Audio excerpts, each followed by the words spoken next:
So the main purpose of the video is to try to show people how to create a new material. So I'm just going to make a really simple structure with a very simple roof and floor, just to kind of go through how I would do that. I'm going to go up to architecture, click on floor. That is, just click on some of these outside lines here. It's just going to put in automatic floor. Looks like a 12-inch generic floor, that's fine. Quick roof here, so I'm going to go up to architecture, put a roof on. I do want it to be from the roof level, hit yes. I'm going to have an overhang of 1 foot.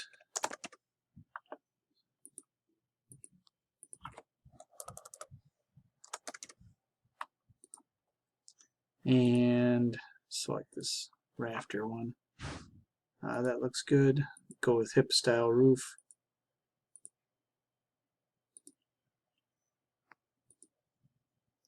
And if we look at this in 3D, I should have a very simple structure built. It's got a 1 foot overhang on all sides.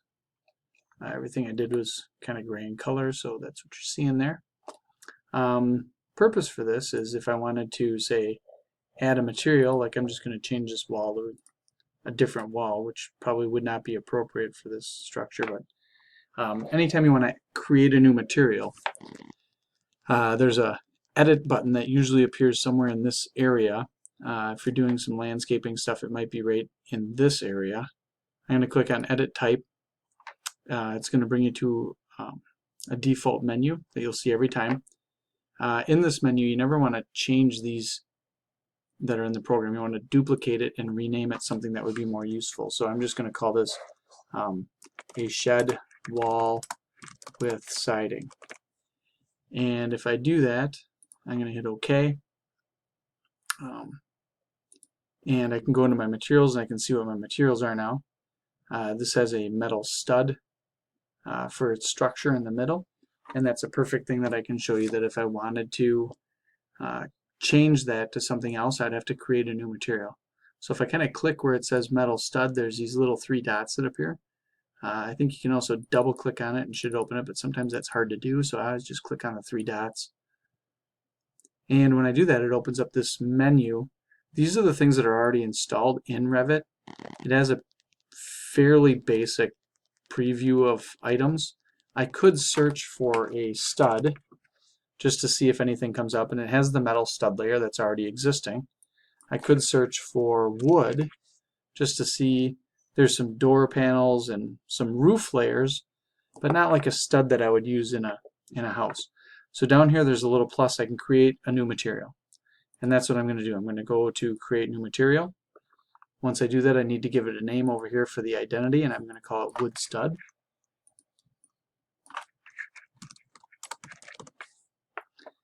If I wanted to, I would give it some graphic appearances.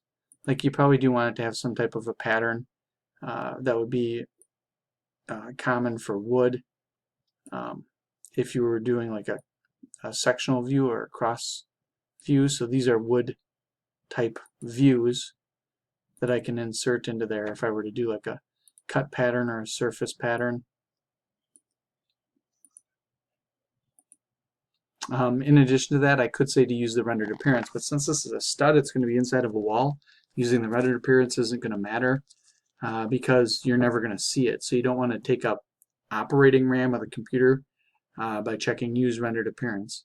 But while I'm at it, I am going to go to the appearance tab, and there's a little button up here which is called replace asset, and that's what I want to do. I want to click on that so that I can actually tell it what the physical assets are, or in this case I'm going to use the appearance library to find some wood.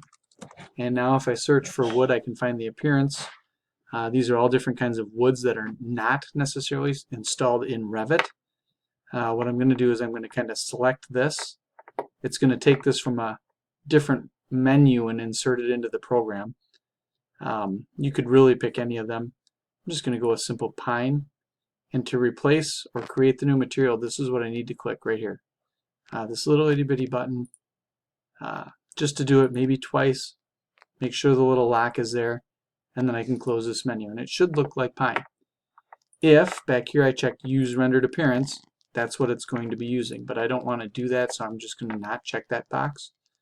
I'm going to say in the menu down here, apply and OK. And what I have now is I have wood stud.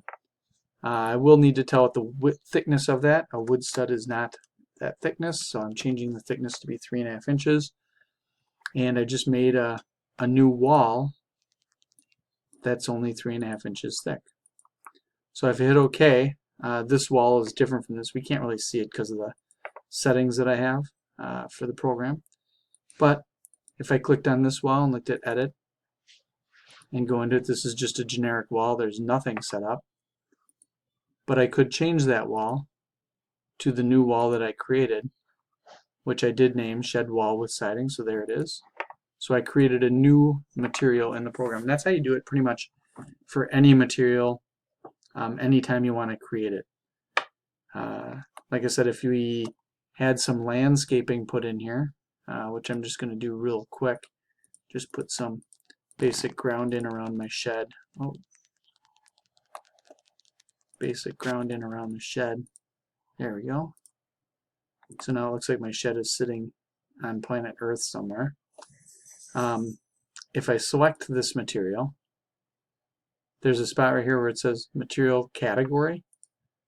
Again, the 3 little dots, this is where I'm going to go to get into that same kind of a menu. I could search for grass, because right now it doesn't show anything. There's nothing found. So I'm going to repeat the same steps. I'm going to go down here to the little plus. I'm going to say Create Identity. I'm going to call this Grass. I'm going to go to the graphics, and in this case I am going to use the rendered appearance because I want it to look like grass in my picture, and people are going to see it. It's not stuck inside of a wall. So when I go to the appearance, I'm going to go to replace this asset, the appearance library, search for grass because this appearance library is huge. And these are the different kinds of grasses I can choose from. I kind of like the dark rye, so I'm going to select that one. And I clicked it. The lock is showing up over there. I'm just going to click it again just to make sure everything went. This is what it looks like. This is what the rendered appearance looks like. I'm going to hit apply and OK. And I should have grass. And there it is. So now it looks a little bit more like grass. If I go down here to realistic, it's going to look a little more realistic in my picture. And my roof looks a little bit more like a roof, and my walls still look like gray walls because they were cement. And there you go. Just a quick video on how to create a new material.